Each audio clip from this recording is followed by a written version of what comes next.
Es ist wunderbar Zeit für noch eine Amische Story.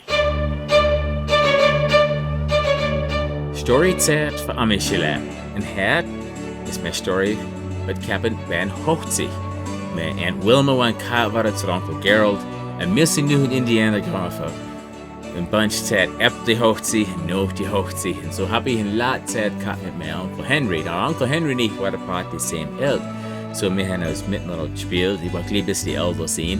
Aber auch mein Onkel. Und so, aber wir waren gute Friends. So ich meinte noch selber, wir haben uns nachgegangen, die Kiwi holen von der Sparstadt. Und wir haben different Chores gehabt, das wir getan haben miteinander. Aber was ich meinte, für sure wie unsere Chores selber ist, wir haben wollen den Hof mähen für die Hochzeit. Wir haben wollen den Hof mehr rausgehen ins Gras. Wir haben viel zu tun. Aber meine Aunt Ruby und Aunt Leanna haben gesagt, oh nee, du darfst nicht so tun, because du kannst nicht schön genug Hof mähen von Hochzeit. So, vielleicht erstmal, als ich so dabei war, aber mich nicht gelässt hat, den Hof mähen. Aber, so ist nicht, was meine Story ist gewesen. Das ist etwas, das Cabin hat auf der Weg zu meiner Story. So war schöner Sommernachmittag, da Henry und ich waren der Hinterhof von der Altheimblatz Straße und nicht die Wäschlein.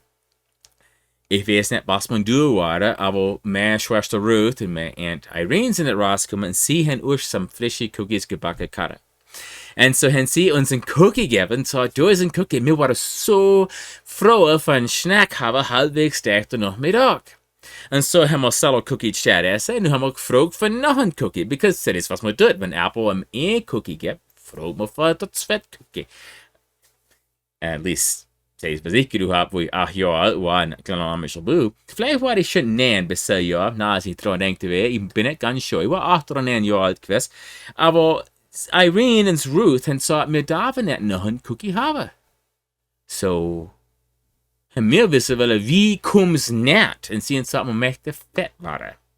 Und ich meinte nicht, was der Onkel Henry oder was mich. Aber eins von uns hat gesagt, ich gebe nichts drum, wenn ich so fett werde. Von da zu der Shire, ich will noch einen Cookie. Ich kann auch nicht meinen, der Episode schafft heute, ob wir noch einen Cookie gekriegt haben oder nicht. Aber wir haben gemeint, es war eigentlich funny, als wir gesagt haben, wir werden alright für fett sein, von da zu der Shire. Wir haben gelacht, wir haben Schokolade. Aber wenn ich denke, wie ich so fett sein von da zu der Shire, dann ich really lieber wird nicht so fett sein. So, denke, ein Cookie ist genug für mich. Ja, du kannst doch das Fett-Cookie halten. Ich bin happy, gerade so wie ich bin. So, das ist meine Story für heute.